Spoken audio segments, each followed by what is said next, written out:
Okay, I think it's time to start. Shall I start? Hello, everybody. Thank you for coming to today's special session. My name is Jerry Black with the Eon Group based in Japan.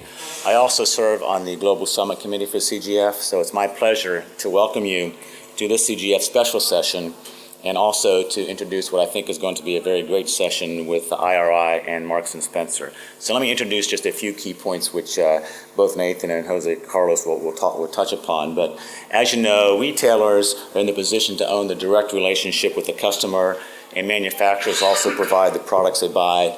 And both parties have the data and the analytical capabilities, but what we all will see today is a single view of the truth is really what's required to be the most successful in the 21st century. The winners are the ones who will leverage the insight to collaborate and focus on what really matters to the consumers. This is what Jose Carlos will talk about. He's president of IR International, and Nathan Ansell is global director of Insights, Analytics, Loyalty, and CRM for Marks & Spencer. That's a mouthful, Nathan. That's a long title.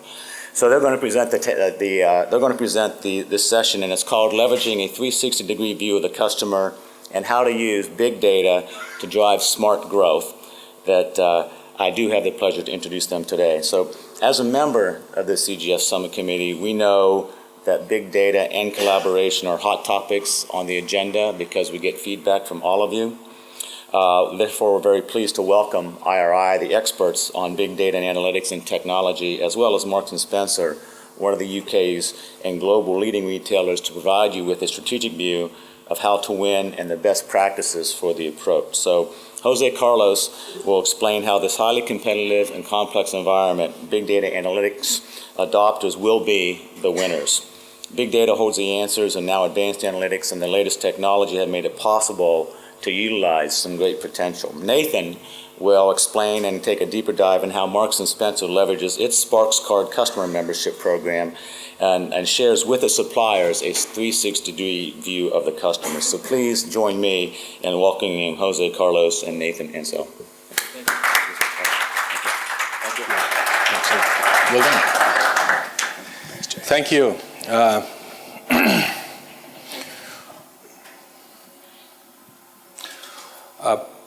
I realized, because in the previous session, my name is José Carlos González Hurtado. I don't find it funny. So that is why, then afterwards, Nathan will refer to me as JC.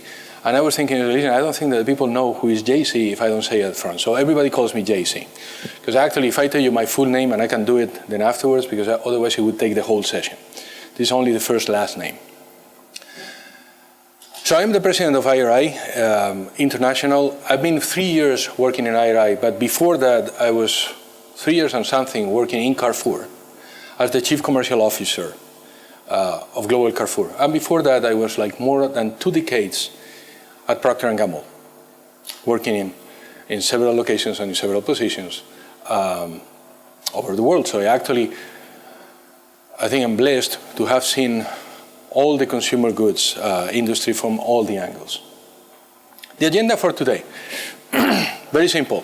From a world of no growth, how do we get to a world of growth? And one proposal for you. But before that,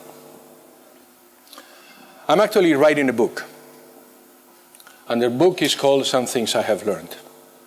Because like many of you, I had an international career.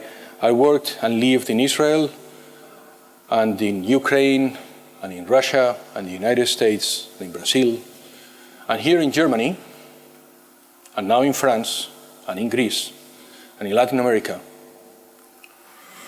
Like many of you, I have children. Who has children? Okay, you go home. No.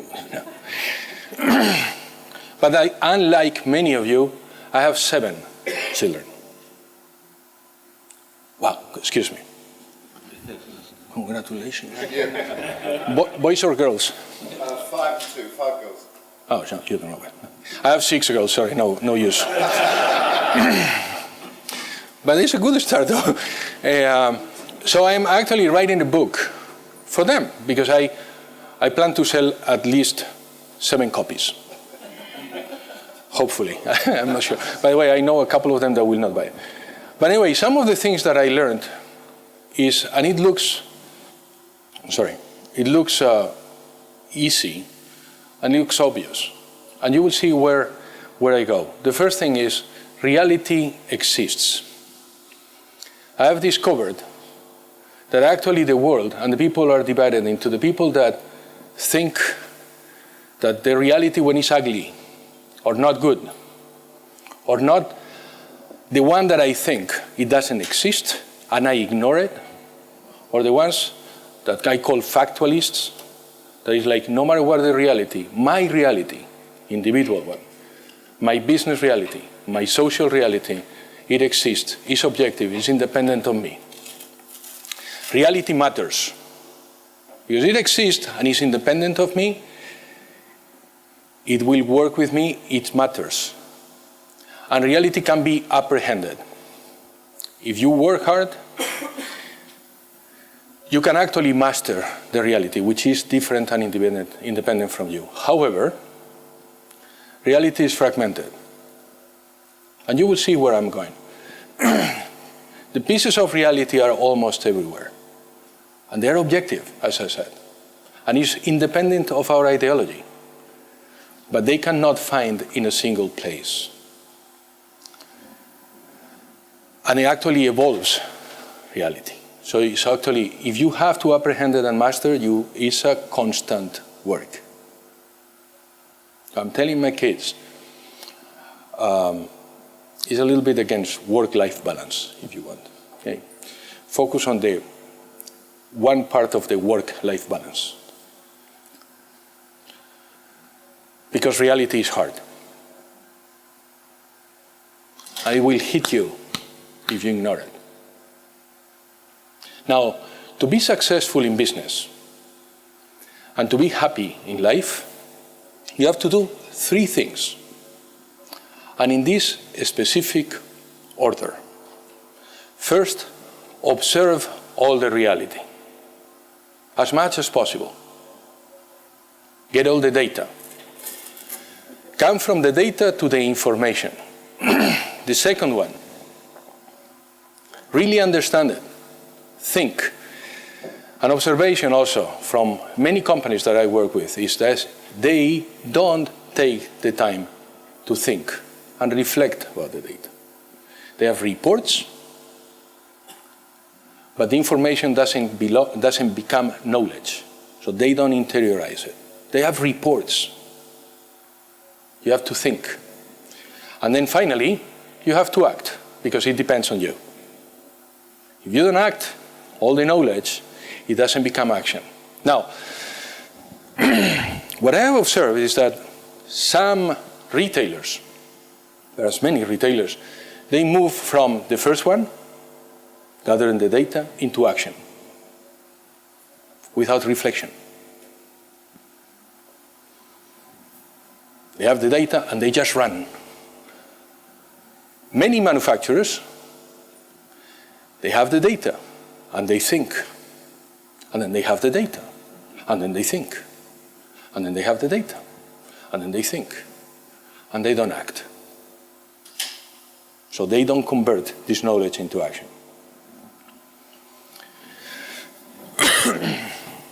So hard reality that is actually hitting you and hitting us. There is a world of no growth. This is the value sales of FMCG in Europe over the last 4 years. On average, a 0.5 growth, all the FMCG, all Europe. This is the FMCG growth on unit, on volume, in Europe over the last 4 years. On average, minus 0.2% growth. But also in the US. This is the volume evolution in the US over the last 5 years. On average, a minus 0.1% growth.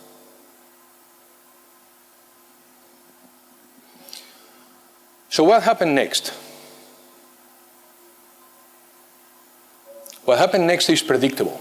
The first thing that happened next is a price war. When the pie is not growing, I'm going to take a bigger piece of my pie. How do I do it? I go into pricing. And here is price war in Australia, in the United States, in the UK, and in France. What you see there is the inflation in France over the last 5 years. And what happens next? A promotional war, which is also predictable. Retailers is like, hey, if he's not working the pricing, he's going to work on promotion. I'm going to deep down, and it's actually hurting you. So perhaps we are solving the wrong problem. Let me show it to you with a video.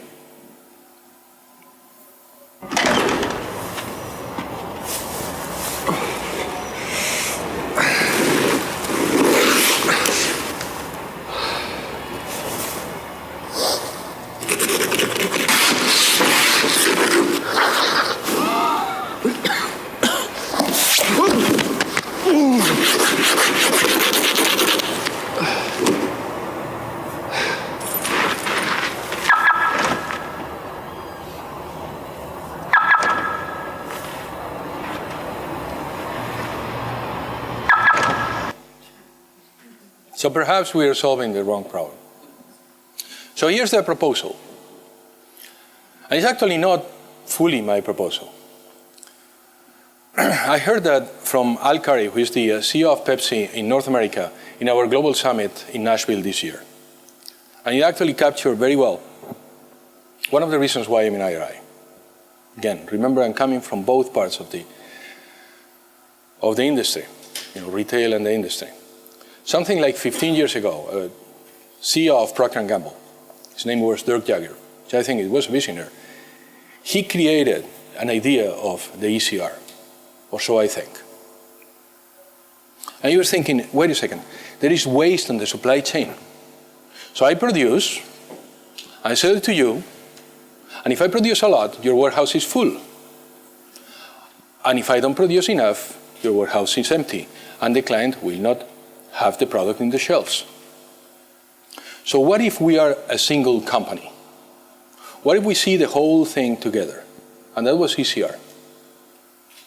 I advocate that to get out of the no growth of today, we have to do the same with big data. Because there is a part of the data that uniquely the retailer has. That is the loyalty card data. That is the shopper data. That is the point of sale data. There is a lot of data that retailer has. There is a part of the data that the manufacturer uniquely has about the supply chain, about the manufacturing cost, about your own P&L, your cost of marketing. And there is a part that actually IRI can bring into the table.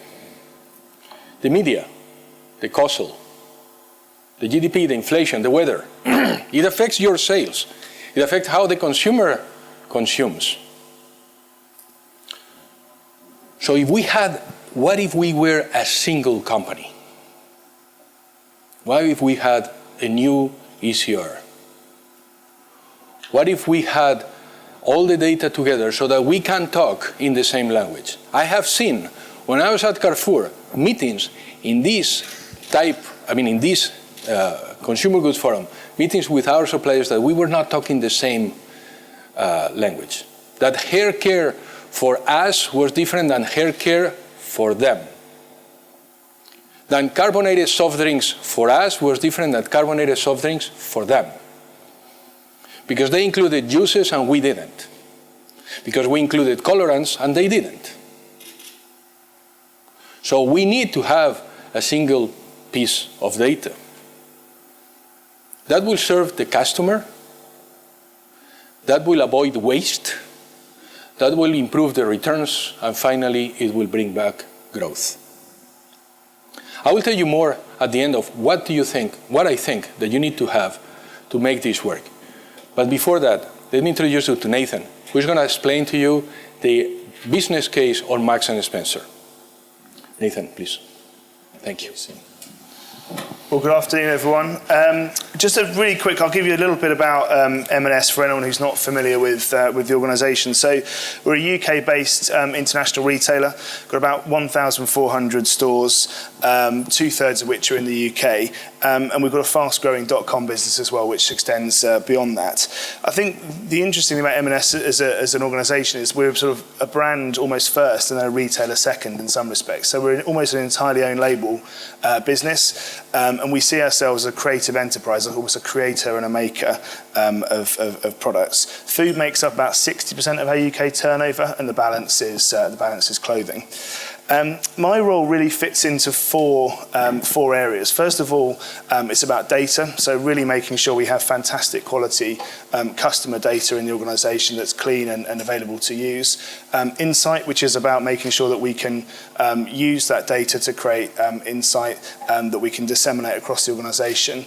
And then importantly, the action that we take from that insight, which includes both the actions that are within my area in the one-to-one marketing world, but also across the organisation in other areas. And then evaluation is a really important part of what we do, which is making sure we understand all the actions that we're taking as a business and feed those back in. So that's essentially my role. I'll talk, and JC's invited me to talk briefly about what we're doing in the organisation to use our data responsibly to make every moment special for our customers. So I'll talk briefly about a little bit of context on the M&S brand. I'll talk about personalisation and the journey that we're on personalisation with our Sparks programme, which is our membership club or loyalty programme. And then finally, I'll bring it together with some comments around how supplier collaboration has worked for us. When Steve joined the business, or not joined the business, but moved into his role about 18 months ago as CEO, he was crystal clear that putting the customer at the heart of M&S was an absolute #1 priority. And it's a really important part of my role to really make sure that we are being as customer-centric as possible in every part of the organisation. And for a retail organisation, that's quite a challenge, actually. So what it means is every customer, every day, every moment, having a great experience with M&S, which sometimes can be easier said than done. And the internal phrase that we use is around making every moment special, which is essentially our rallying cry to make sure that we deliver that promise every step of the customer journey, every single time for every customer. And we've taken a very data-centric approach to making sure we understand our customers. And we now understand our customers, I would say, better than we ever have before. We've undertaken a big piece of attitudinal and needs-based customer segmentation with about 32,000 customers across all the markets we operate. And the idea here was really to make sure that every single person in the organisation was crystal clear who our customers are and what they value. And clearly, different groups of customers value different things. So some value quality above anything else. Others are more focused on practicality. In the world of food, some customers just love the process of food preparation. Others want fantastic, innovative, interesting, different types of food, but don't have the time or the inclination to spend on cooking. So it's really important that we've used this process to get to a greater level of granularity about our customer understanding than we have before. And working with the team with IRI, we're using this and other data and other segmentation data within our big data platform to make sure that we are working in collaboration with our suppliers to make the best possible decisions about pricing, ranging, and so on and so forth at a store level. But I thought just might be helpful as a bit of context to ladder that up a bit, because whilst the granularity is really, really important, we've also spent a lot of time thinking about what unites our customer base, particularly when they think about M&S. And quality above anything else is the most important thing actually for our customers shopping our brand.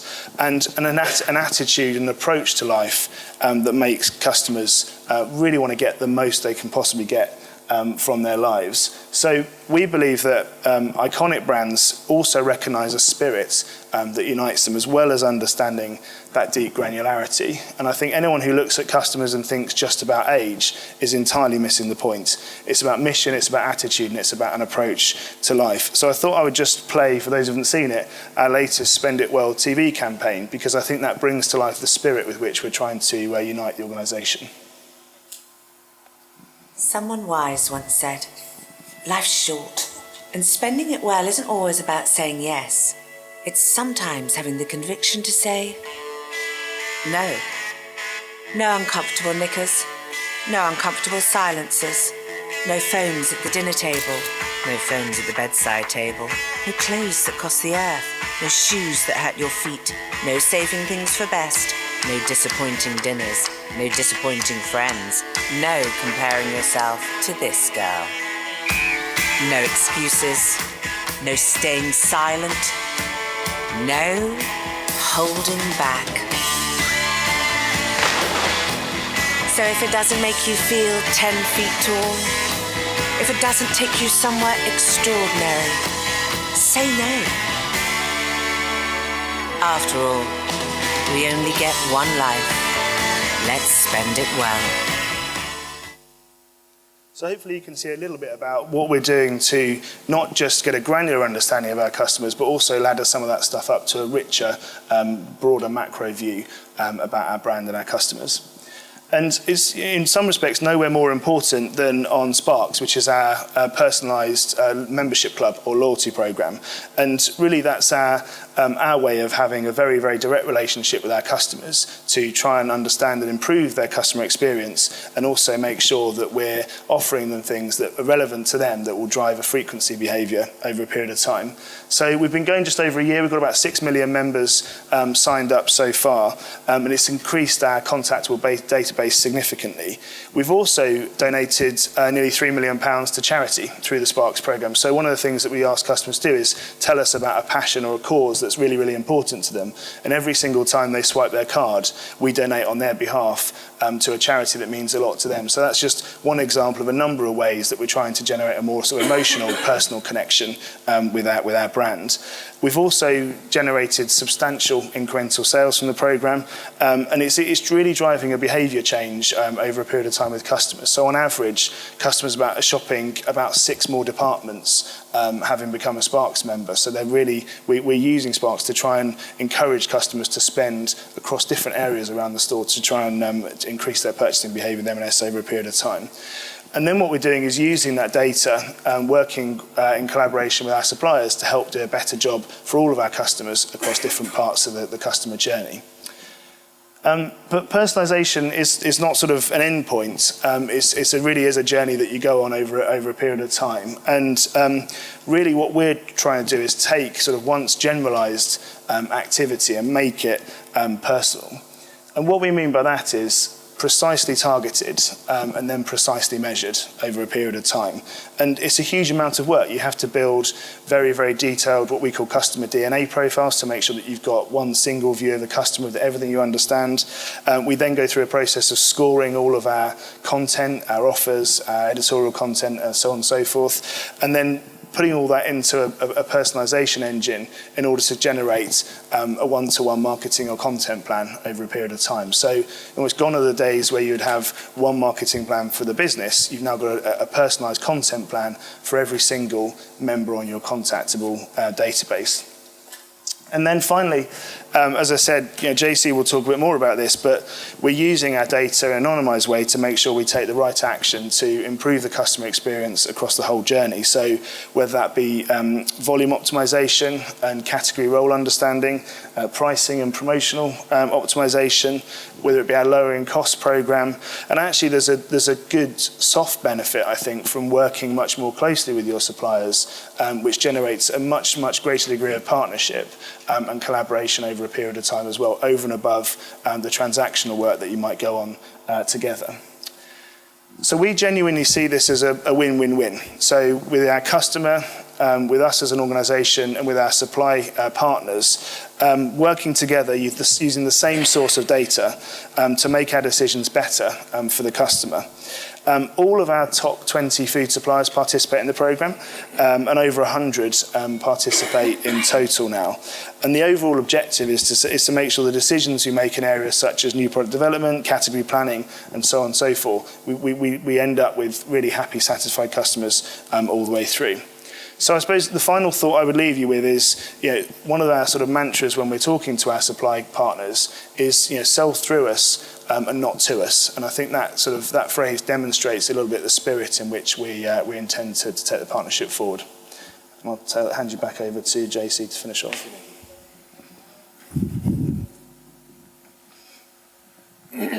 So how do we bring back the growth? What you will need three things to answer three questions. But to put a little bit of drama, we go to a commercial break.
So you will need to answer three questions. The first question, what? And now link it to the things that I learned. The first thing is you have to observe the reality. But there is a lot of reality. And for that, big data helps. Give you an example. In the price lists of all FMCG in the United States are almost 1 million SKUs. Now multiply times the prices and the promotions and the types of promotion. The risk that you have, the temptation that you will have, is to observe your reality, your only reality. What they will tell you is like with your own data you can get the decision. That is not true. To my knowledge, there's only 2 companies in the world that observe all this reality. And now let's go to marketing. All the media, in every media. So that you know, every minute, there is 300 hours of YouTube videos uploaded. Who captures that? So the first thing is observe the reality. What I told my daughters and son, observe the reality. The second question, so what? Once that you have the what, so what? What is in it for you? You have to find the meaning. And for that, analytics help. You know, what is analytics? Analytics is, for you guys, if you're in there, is modeling.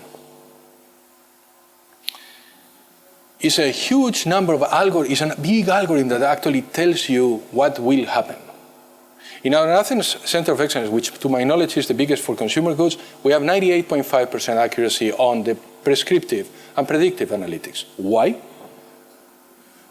Because every year we actually process 30 trillion of records, which is like 20 times all the Google searches globally, yearly.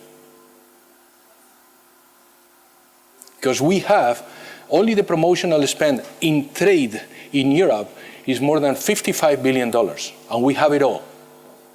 And we see it all. And we know that if you decrease 20% the pricing of your product, you may have the same result that if you decrease 15%. So why you're giving the next 5? So what? What is in it for you? And the third thing, the same thing that I learned. Now what? You have to act. So observe the reality. find the meaning, and act. And let me give you some examples.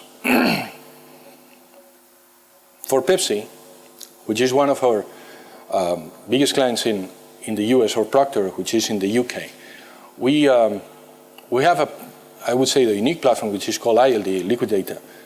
And we process 300 billion records. Every time that they put a question, 300 billion records are checked in 7 seconds, in less than 7 seconds. And they give you the answer. Why is this important? I'll give you another example. Tesco, in the UK. They asked us, hey, it's lovely what the data that other providers are giving us, but this is just backward looking. How do I implement it so that I can have forward looking? All right. We have what we call day plus 2, which is all the data of all their sales and their competitors, 200 categories, gathered per week, delivered 2 days after the week has finished. So they sit and they make decisions. When I was at Carrefour, and this is different than in the manufacturing side, and I think that manufacturers, they don't get that part. We were changing the prices 3 times a day in some stores in France. Maybe different in the UK. You want to do a price change in Procter? Let me tell you, that will take quite some. So you have to have fast decisions. And for that, technology helps.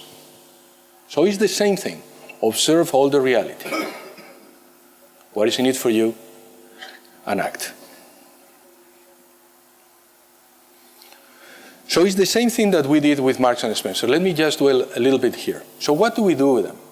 We have all the point of sale data. And now, the loyalty card data. And we add all what we know about the market. And we know everything about the media. And everything that we know about the causal. And we put it together. Listen, if by now you don't know, I'm not going to tell you, but I'm not a geek. I am not a geek. We have plenty of geeks in my company, but I'm not a geek. But one thing I learned is the difficulty is to put this data together, that they talk. Because you have that data. I still remember my boss at Procter & Gamble, at Carrefour, his name was Lars Olsen, he used to say, if only we knew what we know. Because all the information is there, but it's just, I cannot get it. How can I get it out? So the important thing is that you have a partner that actually can make this data talk and gets insights out of this data, because all what you need is there. We can provide. The important thing is that you make decisions based on data that has been analyzed and all the data together. Now, in closing up, actually this journey started, this BDC journey has already started, and some of the largest retailers in the world, have selected us. I'm sorry, but I cannot avoid it. I was thinking on how do I put this chart without making it look like it's an advertising, but it's impossible. So you will forgive me, okay? It's not intended. It's intended to tell you, say, listen, this journey has started. 3 years ago, Rewe Dortmund here in Germany. Last year, Kroger in the United States, they decided, okay, you know what, IRI, you are our special partner for all the data. All the data, we're going to use you. In the case of Conad in Italy, we don't share that with the manufacturers. They have decided so far, hey, no, but please, can you please put this data together with me? And what you see in the 2017, and this chart was actually made up really almost yesterday, because we have Marks and Spencer, but I'm happy to tell you, we have a special partnership with Walgreens Boots Alliance now, and only this week with Globus here in Germany, and starting today with Eroski in Spain, which is the 4th or 3rd largest retailer in Spain.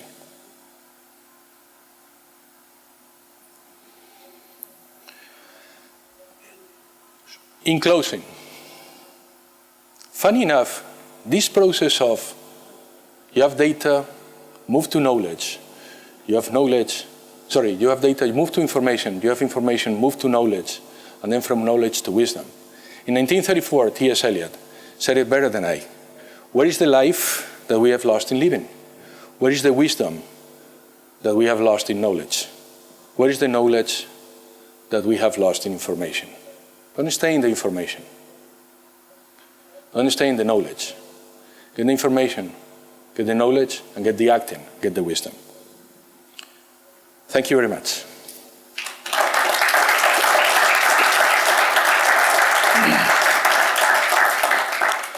So we are going to open for questions, and here's how we are going to manage it.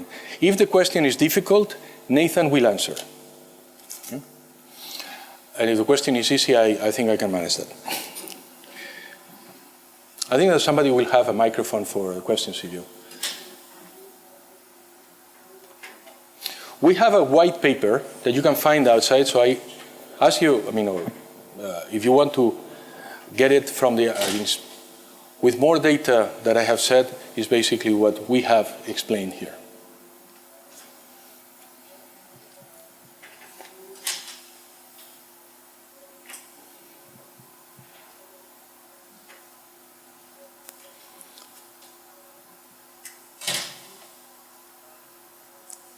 There's no question, then I will exchange the names with you.